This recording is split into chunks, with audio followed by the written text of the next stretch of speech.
Woj can't be doing that at 2:30 in the morning. Yes, he can. 2:30 in the morning, he's sending out Durant, quote-unquote, news, and now the Celtics are in the game, and that should terrify the Miami Heat. Who's that for? Yep. Like, who are you tweeting that for at 2:30 a.m.? Who's up thinking, like, I need Kevin Durant news right now? The Kawhi Leonard news, if I remember correctly, broke in the middle of the night in a similar fashion. What's the news? I was asleep like everyone else. Not news. You got to break it when you have it. I mean, it's not. I don't know if it's news. I guess it's news that the Celtics are also interested, but Woj has to get it out there first before somebody in the morning grabs it. I just feel bad. I told you before, Ethan Strauss is on this week's South Beach Sessions, and he did something on Adam Schefter and that Washington Post piece that makes you know that these insiders, they don't have a life, Stugotz. Like, it gets consumed by this stuff at 2:30 in the morning. Woj, who's been doing this all his life, has to worry that someone else is going to get the news that the Celtics are also interested in Durant, but are not willing to give up Jason Tatum. Tatum is untouchable, but they have the pieces to get it. And his reporting is they don't want to give up Marcus Smart either, which I would give up in a second in order to get Kevin Durant. I would throw him in the package, no problem. You can have Marcus Smart. So would I. Kevin Durant, obviously, that's a big story. And so if you're Woj, then I don't feel bad for Woj, only from this standpoint. Like, he signed up for this. This is what Woj wants to do. And if he sits on that story, whether it's 2:30 in the morning or 2:30 in the afternoon, he's got to get it out first. He does. No, the part I feel bad about, and Jessica certainly lives this life, falling asleep with her phone in her hand, the part that I feel bad about, and also the part I feel bad about, is that at 2:30 in the morning, a man who's been doing this all his life has to worry when he goes to sleep, because there's so much news everywhere that someone else is going to have the thing that he has. And I'm guessing Shams wakes up this morning and, oh, shit, Woj at 2:30 had maybe the Celtics. I actually saw the Shams tweet this morning, so much so that I thought he broke it. I thought that Woj is kind of asleep at the wheel because I wasn't awake at 2:30 in the morning. I guess my notifications wrap up tweets. I see Woj's face so often that sometimes I scroll past it, even though there might be a gem in there. But yeah, I thought that Shams broke that story this morning because I was that convinced that, you know, it would make sense that a news piece would be broken at 7:15 in the morning. The UK crowd definitely saw it and knew it was Woj, though. Like, he was tweeting just for them. Yeah. People of London, good morning. The Celtics are interested. I feel like Shams should feel that way, and Woj is at the point that he should be resting on his laurels. You know what I mean? Like, he's got in there. Everybody knows that he knows. He can, arrive a couple minutes late to the party. Everyone will still look at Woj and be like, Woj, what is the truth? And they'll believe Woj. You know what I mean? Woj should be able to rest on his laurels and can't because he taught Shams. And it must be a nightmare that in his 50s, he's got to worry about basically one dude in the universe breaking news at a time that the information insiders are getting millions of dollars to break news. But again, the news would be here if Durant is traded. Just the Celtics being in the mix is July. We need to talk about something. This has been quiet for a few weeks. This has carried us for a few weeks. Hell, Stugotz, I saw all weekend everyone's saying whether or not they would have beaten the 2001 and 2002 Lakers and Bulls. Kendrick Perkins has got an opinion. Everyone's got an opinion on whether or not a team from another era would have been beatable. Draymond Green, and it's because content in July is difficult. We haven't had any Durant locally. I want to get back to the Durant thing and as it affects Miami, because I already think Boston got Brogdon, was already better the last time they played than Miami, and is willing to say that's not good enough. We want to get even better. We're Brad Stevens led now. We're not Danny Ainge hoard all the picks, and they're willing to throw Jaylen Brown in. But Mike, I don't even know if Stugotz knows this, but can you please explain to me? I'm bumming that Roy's not here. Hockey's a perpetual confusion to me with how often it transacts. Was I supposed to know that Huberdeau might be gone? The Huberdeau thing, that's the biggest NHL trade in quite some time as a blockbuster. But first, let's get to 2019 LSU Tigers. versus 2001 Miami Hurricanes. Why? I think LSU, I mean, you consider the schedule that they went through to win that national title. They have a very good argument. However, that defense is suspect. Now, 2001 Hurricanes, they almost lost to Virginia Tech, and they almost lost to Boston College, which is 2 strikes against the record there. LSU didn't play any close games. LSU didn't play defense, Dan. And, I mean, Sean Taylor's not even seeing the field in that 2001 scenario. So I'm going to say 2001 Canes go Canes, but LSU 2019. A real surprise. Strongest competitor. That you would pick the 2001 Canes when the 2019 Orgeron scandal-soaked LSU Tigers are the best team that I've ever seen in college football. Low key, if you look at the Miami Hurricanes 2001 results, not a terribly prolific offense. Well, the 2002 team, I would have argued, might have been better, but you all know how that one ended. Yeah. Huberdeau's gone. Yeah, Huberdeau got traded to Calgary. That's unfortunate. And Jonathan Huberdeau, if you look at the points, had a better season than Matthew Tkachuk. If that last name is familiar, he is Keith Tkachuk's son. It's a good hockey name. He walks in the door. Great hockey name. It's a great hockey name. And they signed long-term Tkachuk, who is younger, much younger. I just didn't see a scenario. Forgive me, am I wrong about this? Was there reporting that suggested that a guy you can make the argument is the best Panther ever? You can make that argument. From my opinion, Jonathan Huberdeau is the greatest Panther of all time, and quantifiably, if you want to look at the all-time leading points chart, he's number 1.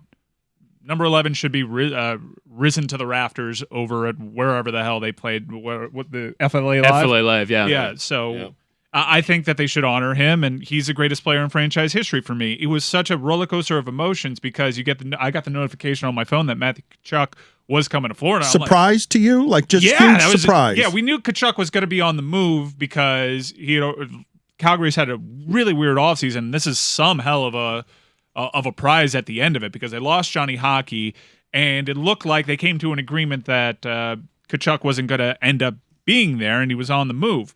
You didn't anticipate Florida because Florida's offseason has been quite dreadful, in my opinion, because they've been tied to this Sergei Bobrovsky contract that's really handcuffed them. If you look at what they gave up for players like Giroux and Giroux who are no longer here, there's way too many draft picks. So you knew that part of all of this was that they needed to save cap room for the extension for Jonathan Huberdeau. And they also had Uyghur that was coming up, and you had Carter Verhaeghe. They needed to start keeping their own players. When Tkachuk to the Panthers came across the scroll, that was the first bit of news. I was like, how'd they swing this? Surely we gave up Lundell. We don't even have draft picks to trade. This is an amazing acquisition when we had this terrible offseason. And then you see Huberdeau, and your heart sinks.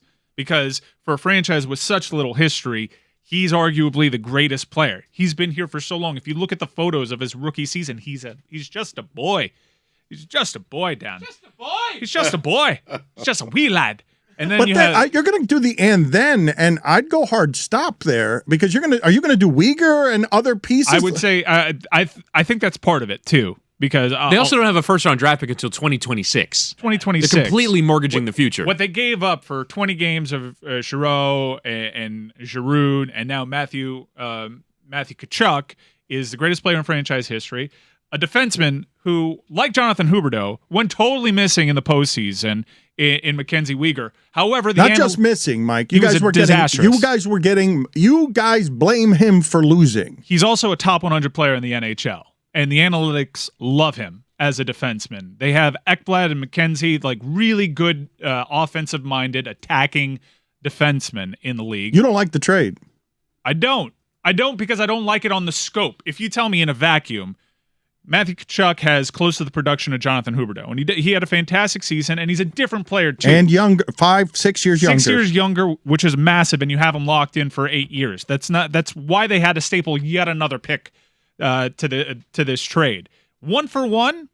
If you want to detach yourself from the emotion of the greatest player in franchise history, I can wrap my head around that. Matthew Tkachuk has a higher ceiling. He plays a tougher style. He's a more complete player. He'll be physical. I don't think he'd go missing in the postseason, although that might be unfair to Huberdeau. I wouldn't do it because of the emotion attached. Just the emotion, though. Yeah, because I love Jonathan Huberdeau. He's outside of Pavel Bure. He's my favorite player in Panther history. But I'm sorry if I'm long-winded, but this is a huge blockbuster, and there's a lot for a franchise that doesn't have a lot of emotion attached to it. Matthew Tkachuk is a brilliant player. He just had his best season. He is building on that. He's going to be phenomenal. But on top of that, you have a situation where Calgary doesn't have a lot of leverage here. It was understood that he was leaving. The leverage is that he's locked in for 8 years. That's a haul. People think that Calgary won the trade. Calgary Flames fans went from despondent because they were losing Johnny Hockey and Matthew Tkachuk to, oh my God, are we better now? Because Huberdeau is incredible. And they were plenty good. They were plenty good last year. They got Uyghur. They got a prospect that it hasn't necessarily worked out, and they got another. Although it's lottery protected, a first-round draft pick.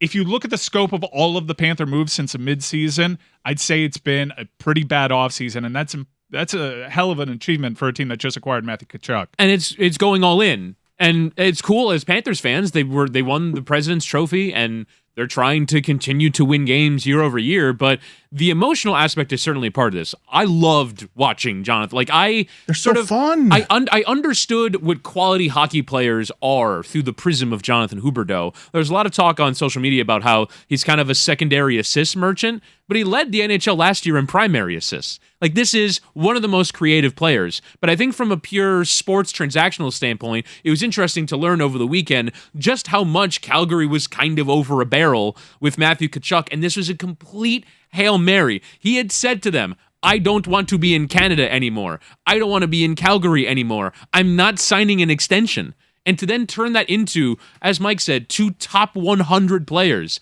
and a first-round draft pick, it doesn't make any sense when the Panthers also then have to give him a long-term deal that takes up a lot of their salary cap. Stugotz, you're not supposed to, in basketball terms right now, you're not supposed to, if you're Phoenix, give up Booker in order to get Durant.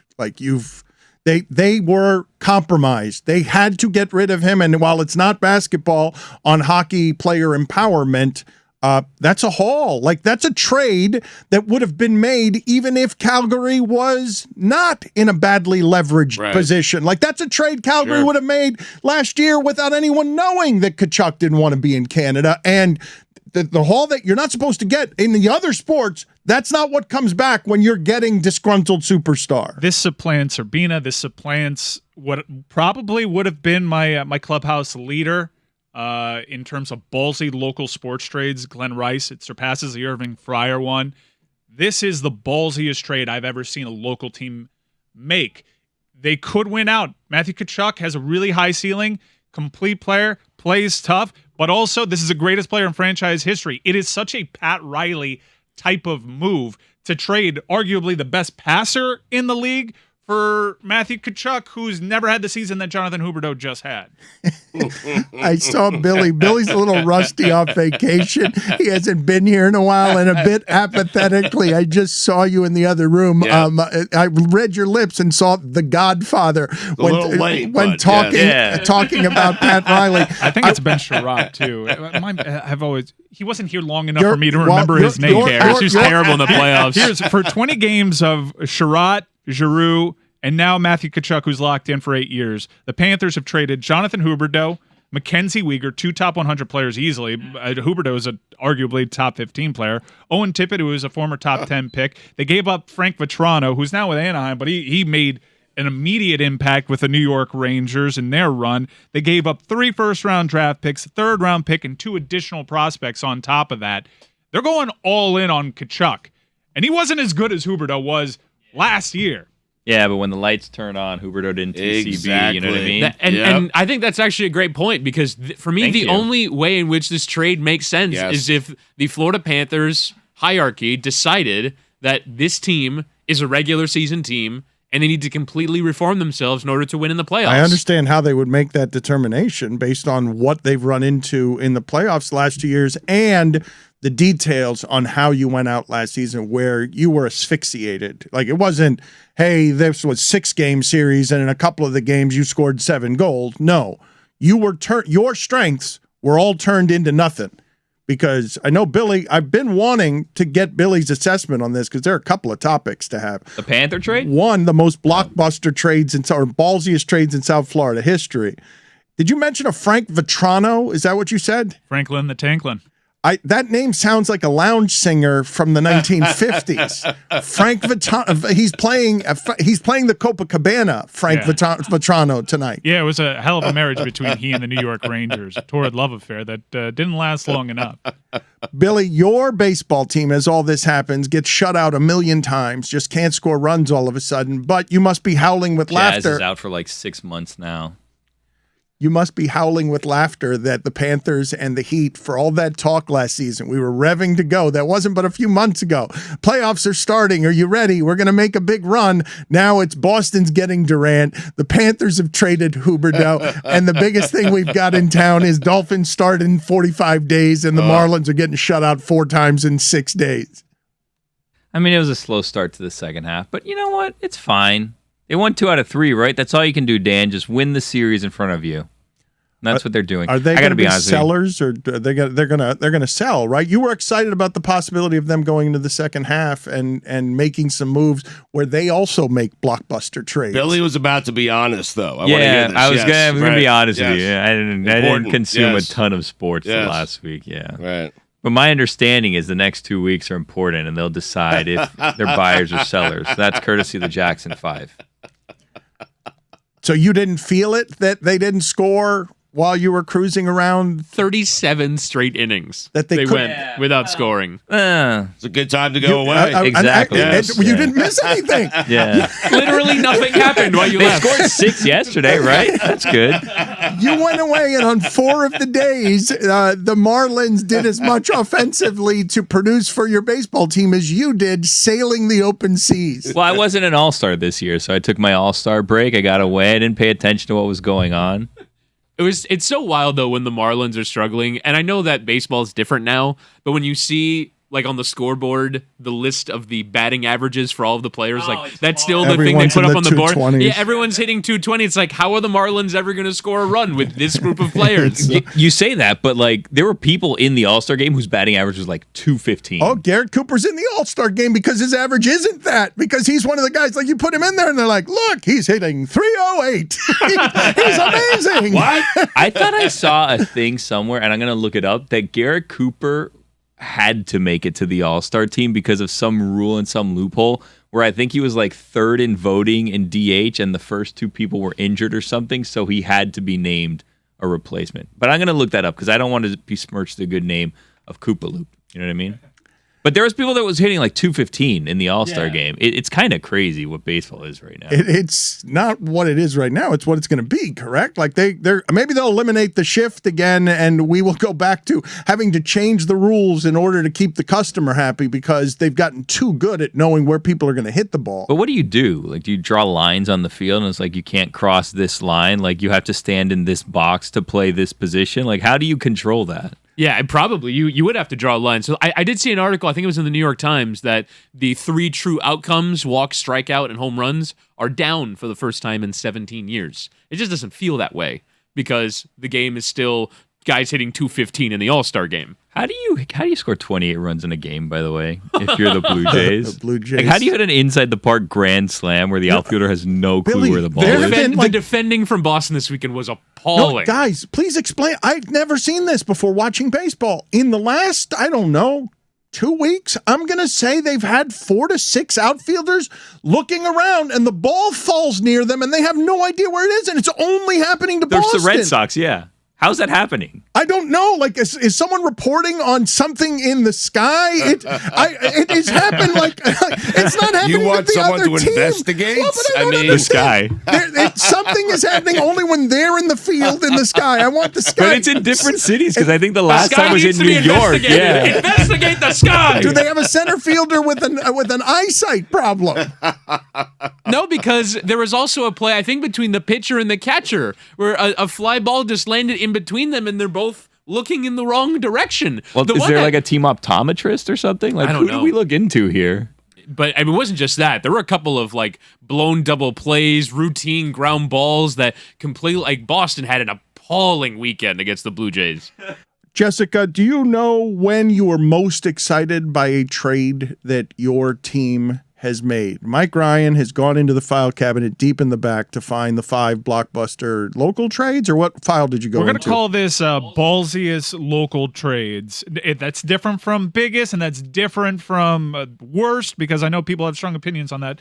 Just before, I'd like to pull the room, though. How do we feel about the Big 3 transaction? Because that technically was a trade, but most people remember it as a signing. You got to count it. That can't count. No, we're gonna What? we're shipping that. I don't think it's ballsy. Isn't that like the most obvious thing in the world to do? I bet you, in retrospect, no one's doing what the Miami Heat did, which was just take a million first-round picks, whatever. We'll get these guys and the ability to sign them to a longer-term deal for more money, and it ultimately nuked them because you saw Cleveland rebuilt itself on the back of those picks. And it took Miami, well, it took away their draft assets to continue to build out the team. And also, they didn't reap the rewards for it because the whole point of doing it was to get them on 6-year contracts. And then they opted out after 4 and left in free agency. Guys, if you were to tell any team right now, we'll give you the 3 of them under the exact same circumstances, You do it every team would 100 say times yes. over. They'd all do it right now. But for the 3 of them. But the right, players, if you give me Bosh, including Bosh,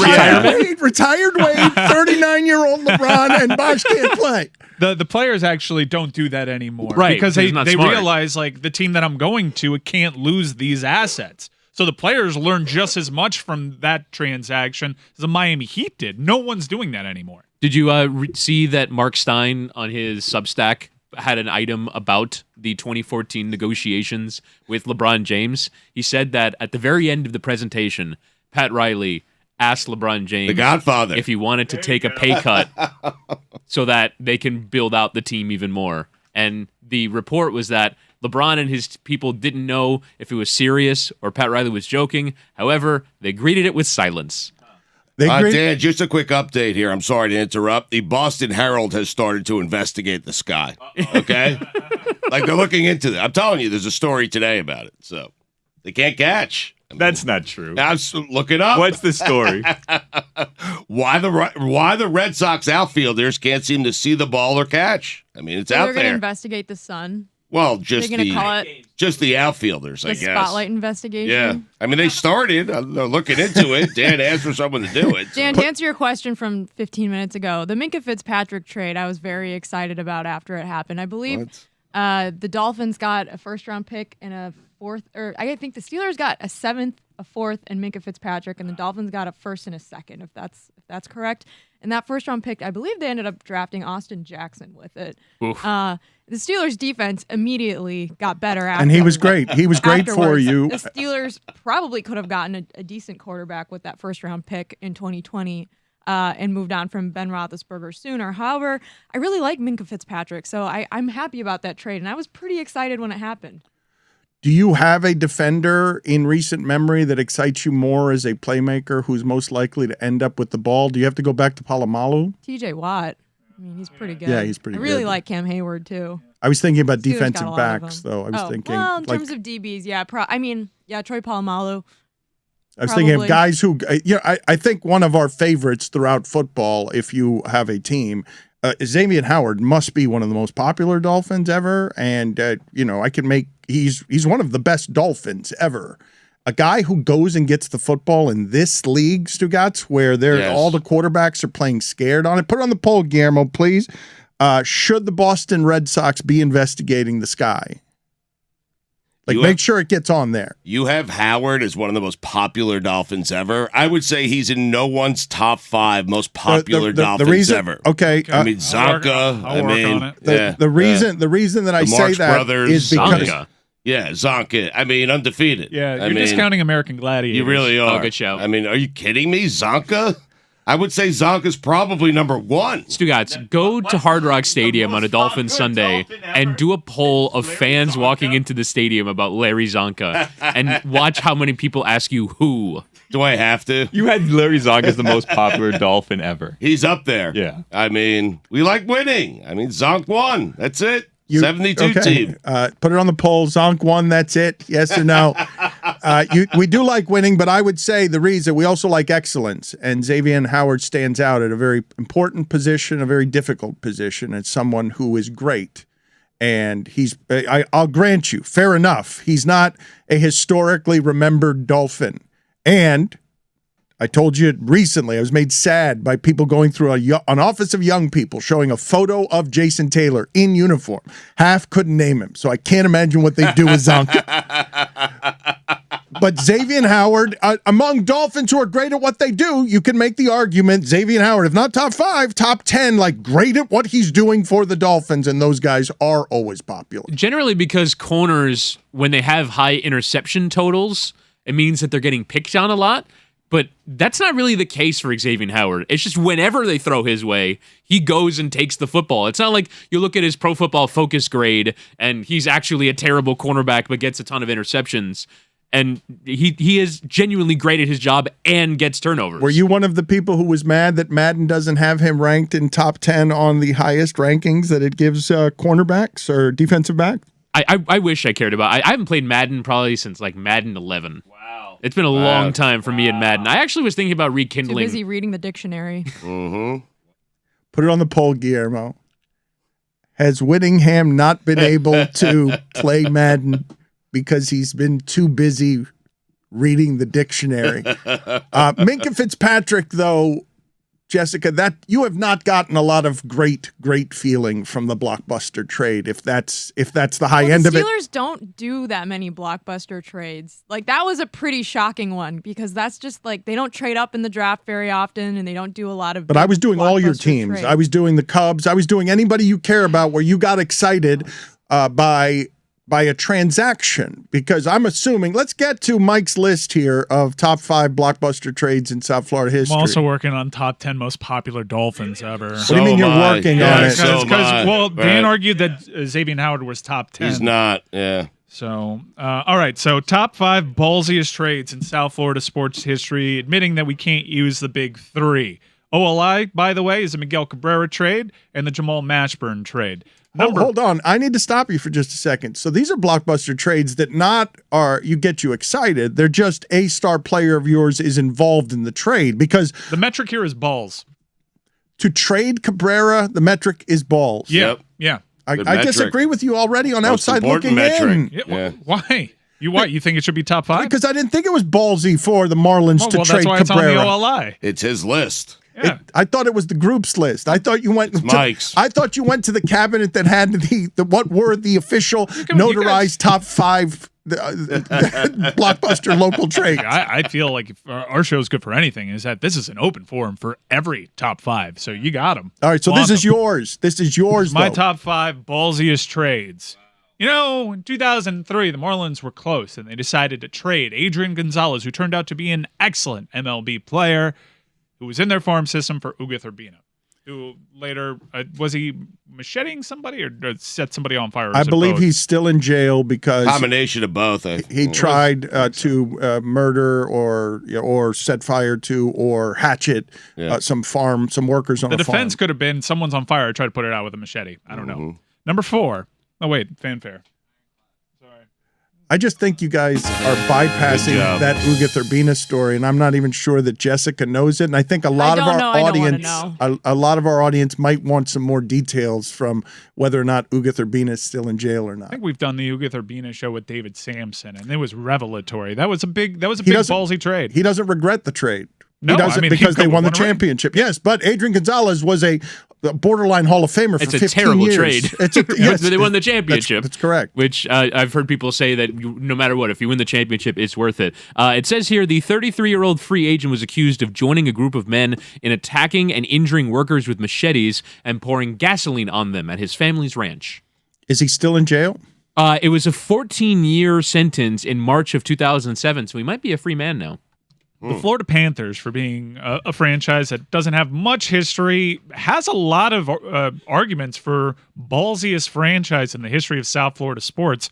Also in the OLI is a Sue Barnes trade that netted Chris Wells. That might arguably be the worst trade in South Florida sports history. Actually, nothing tops Miguel. Sorry, that's all David Sampson. And also trading Ed Jovanovski for Pavel Bure, and that was a bet that actually worked out. But number 4 on this list... Number 4 the Russian rocket. Well done. Pavel doesn't crack your top 5 in terms of ballsy. Wow. That's a different top 5 best trades in South Florida sports history, and that one hurt. They gave up what they gave up really hurt. But they got back Brett Hedican and they got back Pavel Bure. It was a great trade for the franchise. Mike, but you are so emotional about these things. Like your Huberdeau analysis is you're doing the same thing with this trade here, where you're saying that Jovanovski for Pavel Bure, just because Jovanovski meant something as number 1 overall pick and everything else, that was a great trade. Awesome. For the Panthers, but it simply hurt you, and you can't separate the logic from the emotion there. I can both, but Pavel Bure, he was lightning in a bottle. If you actually see the scope of his career compared to what Jovanovski delivered, I'd still argue it was worth it. But Pavel's run with Florida, while short, was unbelievable appointment watching television. The Panthers still haven't had something like that. Considering how great their offense was, Pavel Bure was just that exciting. Inevitably, 2 times a game, a puck would bounce loose to him while he was at center ice, and there was nobody faster in the league because his nickname was Stugotz. The Red Rocket. Russian Rocket. I was looking at my top 10 Dolphins. I mean, all right, let's do top 10 Dolphins. are we doing coaches? Hold on. Let me get this together. Wow. Let me get this together. Right. I need to know if coaches are I involved. added you're a Dolphin. Okay. Yeah, Mike, so. get the fanfare ready, and this is going to be I still do, to because everybody. number 4, the point that I was trying to make, exciting. number 4 was Roberto Luongo for Todd Bertuzzi. Ballsy, and it didn't work out for the franchise. No. Billy, your 10th most popular Dolphin ever. Paul Warfield. Stugotz, your 10th most popular Dolphin Do you think of ever. Warfield as a Dolphin or a Brown? A Dolphin. He gets both, man. 72 Dolphins. I don't think Paul Warfield would be in top 5, and there haven't Well, been he's not in my top 5. that He's in many my top 10, Dan. receivers Dolphin history. I'm not sure Warfield would make the top 5 Yes, he on would. Dan, popular. answer the question. Yes. Do you think of him as a Brown or a Dolphin? I think of him as a Dolphin. I think his jersey is retired by both. Huh. The more you know. Number 10, Stugotz. Earl Morrill. Was that your number 10 or something that was stuck in your throat? I can't even tell. It was a combination of both, but what I That will made tell me you, cough. listen, Did you there is no one more popular in town than the backup quarterback. And when the backup quarterback comes in and not only plays well, I think he threw for 74 yards per game, but also leads you to a Super Bowl championship That he did not play in. I don't care. He led you to the gate. He got greasy there. He's number 10. Jessica, were you roaring with laughter at just sheer disgust that it sounded like a cigarette had gotten lodged in his esophagus? My like reflex was just to start clearing my own throat. It's when I heard Monday. it. Yeah. Number 9, Billy. Feel you, Wait, I Stu. also have a Thank top 10 you. Dolphin players. Oh. Yeah, my number 10 is Ricky Williams. Excellent. He's blockbuster trades too, Yeah, isn't he? he's the most. If I were doing most unpopular Dolphin players ever, I'd also make a solid argument for him as number 1. But you can't deny his popularity while he was here. Number 10. Good job, Mike. Number 9, Billy. Zach Thomas. Wow. I can't wait to see 1 through 8 if Thomas is number 9. Number 9, Stugotz. Chad Pennington. Yours is surprising. Why? Do you think of him as a Dolphin or a Jet? A Dolphin. Really? You're lying. Had his best season. You couldn't even look at my eyes. I couldn't. Does he have tells now? Does Stugotz have tells? Mike, can you Yes, actually... everything's a lie. Yeah. Number 9, Mike. Joe Rose. Wow, the big dog. I mean, how about that? Number 8, Billy. Lusaka Polite. Excellent. Number 8, Stugotz. I have the big dog, Joe Rose, at 8. Lusaka Polite was like 5 for 5 on 4th and short conversions. That's short selling him.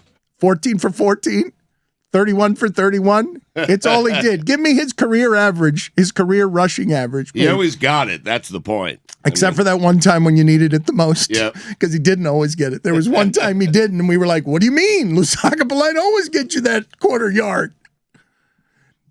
Number 8, Mike. Jim Mandich. The Mad Dog. Couple Pissed him off. Lusaka Polite was 41 of 43 on 3rd down and 1. Incredible. What was his career rushing average, though? Yards per carry. 1 yard. So you guys have Enough. 2 A first down. It's a good stat. It's a good stat. I take it.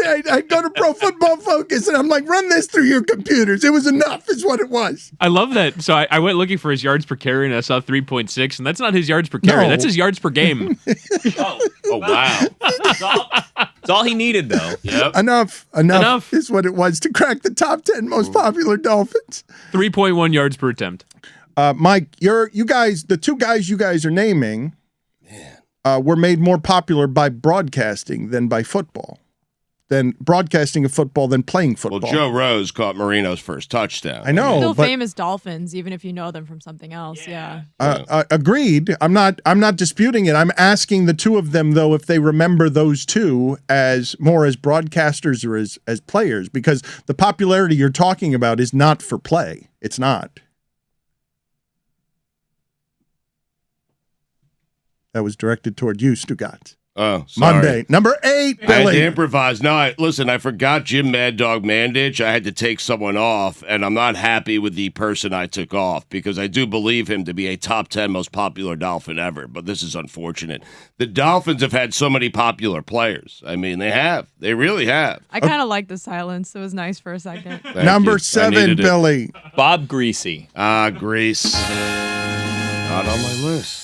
Number 7, Mike. I had to rework this because someone on my OLI, I just realized all the great memories that I had. So I'm swapping out Nick Bonacani, who was my original number 7, for Bob Offerdahl.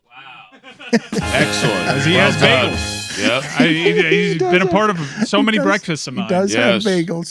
It's John Offerdahl, not Bob. Oh, really? It's a fine. Yeah.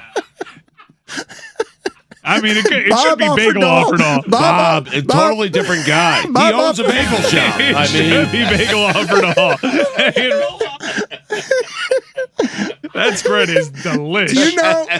Look, it was So hard, good. It was hard enough for him to be a great white middle linebacker with his last name Offerdahl. But do you realize how much lesser of a linebacker he would have been if he had been Bob Offerdahl? Way more intimidating. really? Yeah, Bob Offerdahl. Yeah. Bobby Offerdahl. Yeah, I think could you're have been part right. of the Killer Yes. Bees as Yeah. well. Fits there. Number 7 is back to being Nick Bonacani because I can't make an argument for your top 10 status and butcher your first name. So welcome back to Nick Bonacani. Stugotz, number 7. I took Pat Surtain off and I put on Jim Mad Dog Mandich. He has to be on that list. So he is number 7 for me. And I will ask you again the question that brought the silence. What happened? You remember Mandich and Rose not for anything I they remember did in Rose, football. I remember Rose because growing up, I watched those Dolphin teams. They played the Jets. So I remember Joe as a player, Jim strictly as a broadcaster.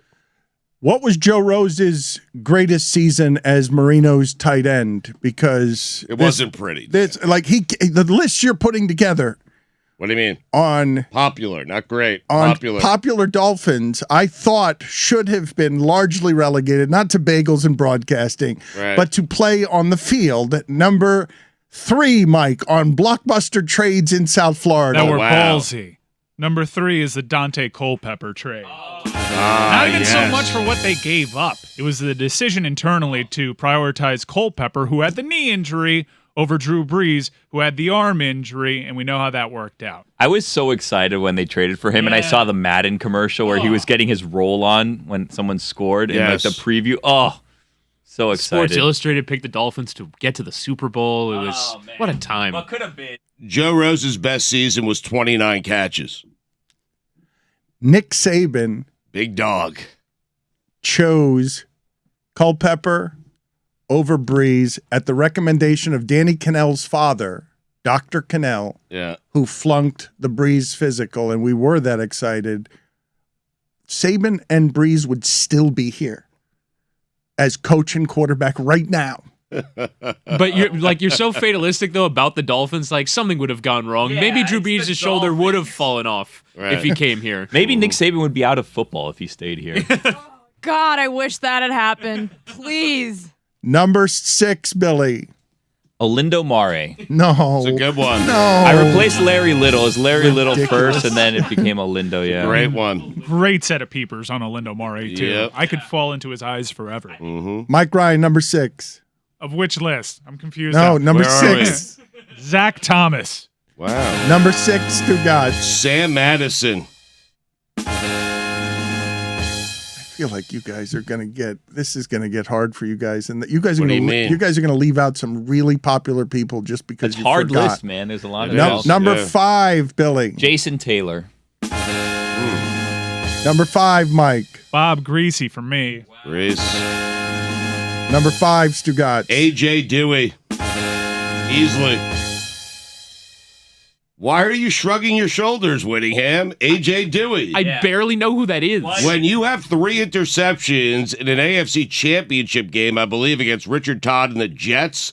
Now, listen, Shula watered down the field. He cheated, okay? I don't want to hear anything to the contrary. But A.J. Dewey is a top 5 most popular Dolphin of all time. Easily. Dan would agree. No, I would easily. not agree. Yes, you would. I would not. Oh, get out of and here. Whitty, all that's I left happened. out the Blackwoods. Damn it. Well, you left out black people in general because these white Blackwoods, I said. These white linebackers are these white middle linebackers. Offerdahl, Dewey, Zach Thomas. Like those are some no bad. Brian Tony and I are Cox, stunned that I mean. AJ Dewey is white. That's a stunner to Tony. No idea. put it on the I'm right poll. there with him. Put it on the poll. Put it on the poll, Billy. Are you stunned that AJ Dewey was white? I don't want to get stuck on this, but are you telling me that A.J. Dewey is not? I am telling you he's not. He's not in top Really? 5. No, he's not in How top could you 5. get that wrong? Made you the authority. I also put together a top 5 least favorite Dolphins of all I time, asked just you. for the future. Okay. Is A.J. Dewey on it? This is all right. This is getting a little unseemly here. Yeah, I almost said D'Angelo Williams and Jonathan Stewart with the last one, just because this index card is a holdover from previous top 5. Mike, All right. number 2, blockbuster ballsy trades in the history of South Florida. Glenn Rice for Alonzo Mourning. This is how Pat Riley put his stamp on this team. Glenn Rice was the best player in franchise history prior to, but they weren't a very good team. They were around that 8 seed status, and then they made the trade for Zoe, and that was the start of Heat culture. Oh God, that was the start of Heat culture. As G-Money. a sentence on a Monday. Little Zoe. I'm going to gather ourselves. I believe Matt Geiger was also in that trade, and he was very popular. I'm at 4 He right had a now. sick mansion, from what I remember. We had a run where we just asked people, "Have you ever been to Matt Geiger's house?" Matt Geiger got a giant contract. Go look up. Go ahead and Google search. Go ahead. Remember? Google It Matt was like God, that. yes. And Do You Dream of Yes. Speed? Yeah. I associate when I do what? Have you seen Ghosts? Do you dream of speed? And have you used the bathroom at Matt Geiger's? Matt Geiger, look up the mansion right now. Google's gonna Look, crash. he's back. He's still won't let go. I look it up. I want everybody to go through Matt Geiger's mansion He has because a waterfall. he Yeah, was he does. Jessica. The reason that I did this is because I couldn't believe that a player who was so stinky could get that much money. I can't believe you're talking about him right now as popular in a blockbuster. To let go of Glenn Rice is one thing, but to let go of Matt Geiger's mansion. Yeah. But no, I thought he got the mansion elsewhere. I thought he got the mansion with the money he got after Miami. Arrest says, "Have you ever been to Matt Geiger's?" He would do this. He has multiple waterfalls. He has an indoor one too. He's Geiger. I mean, But Mike, you're putting him in a class of being this kind of popular, and I don't He was believe. a part of the trade. yeah. All right, I got to go look at some of these lists. He We're has gonna a Shark What do you mean? Tank. Look at him. we're gonna gather ourselves I'm and, letting you look. and I mean, restart in the next He's segment. flustered because we talked about Matt Geiger's. from 10?